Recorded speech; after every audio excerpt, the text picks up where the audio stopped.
Hello बच्चों, तो आज हम आ गए हैं एक नए वीडियो के साथ। तो चलिए बताते हैं इस क्वेश्चन को सॉल्व कैसे करेंगे, बहुत ही आसान और सिंपल तरीके से।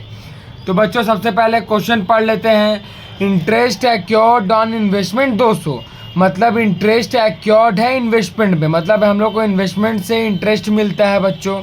अब हम लोग इन्वेस्टमेंट बहुत तरीका का कर सकते हैं, शेयर्स हो गया या फिर कोई बैंक में इन्वेस्टमेंट किए तो उससे जो इंटरेस्ट मिलता है वो एक्योर्ड है। एक्योर्ड मतलब बकाया है, मिलेगा। तो बच्चों इसमें क्या होगा, एक्योर्ड इंटरेस्ट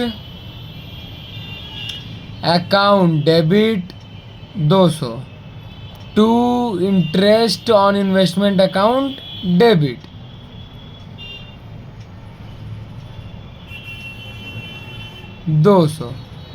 ठीक है बच्चों, अब दूसरा क्वेश्चन समझते हैं। डिप्रिशिएट फर्नीचर बाई 800 रुपया, मतलब फर्नीचर को घटाया गया है।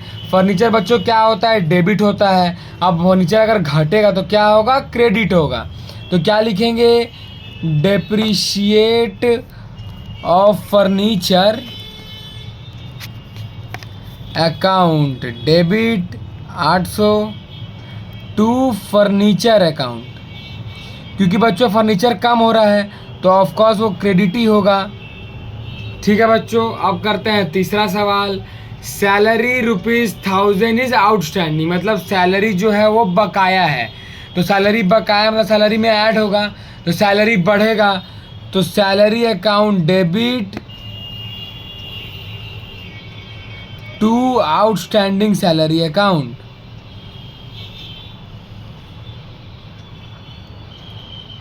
कितना होगा बच्चों, इधर होगा 1000 तो इधर भी होगा 1000। बच्चों हम लोग सैलरी डेबिट इसीलिए किए क्योंकि सैलरी बढ़ेगा। अब बताओ कि पीएल में इससे एंट्री का क्या होगा, सैलरी में ऐड होगा, आउटस्टैंडिंग और लायबिलिटी में आएगा। तो इसीलिए हम लोग सैलरी में बढ़ाएंगे तो सैलरी बढ़ेगा तो सैलरी डेबिट होगा, ये नीचे आएगा।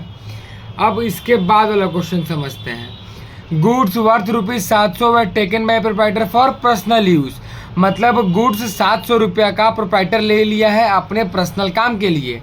तो इसका क्या होगा, drawings account debit to purchase account, debit 700 to purchase account 700। अब बच्चों हम लोग ड्राइंग्स टू परचेज क्यों किए, क्योंकि पर्सनल यूज़ के लिए लिया है, मतलब ड्राइंग्स को बढ़ा दिया गया है, और गुड्स लिया गया है मतलब परचेज घटेगा। जब भी देखे बच्चों क्वेश्चन है कि गुड्स लिया गया है तो ऑलवेज परचेज कम होगा, क्योंकि स्टॉक से ही गुड लेंगे। तो स्टॉक कहाँ से आया, हम लोग खरीदे गुड्स, तो उससे परचेज घटेगा। ठीक है बच्चों, अब उसके बाद वाला क्वेश्चन कर लेते हैं। Telephone charges paid in advance, मतलब टेलीफोन चार्जेस एडवांस में दिया गया है। तो क्या होगा, advance telephone charges account debit 250 to telephone charges account.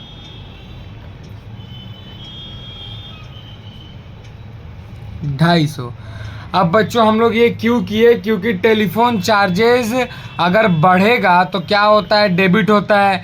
और टेलीफोन चार्जेस नॉर्मली क्या होता है, वो भी डेबिट होता है, मगर यहाँ पे एडवांस में पे कर दिया है तो ये तो घटेगा। इसलिए टेलीफोन चार्जेस को हम लोग क्रेडिट किए हैं और एडवांस डेबिट हुआ है।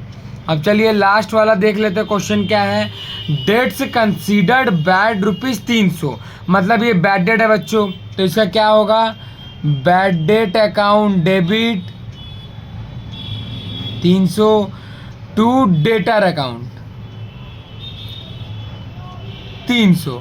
अब बच्चों हम लोग ये क्यों, क्योंकि डेट्स कंसीडर्ड बैड, इसका मतलब क्या कि बैड डेट बढ़ेगा तो डेबिट हुआ। ठीक है बच्चों, अब यहाँ पर डेटर घटेगा इसलिए डेटर को हम लोग टू साइड लिखे हैं।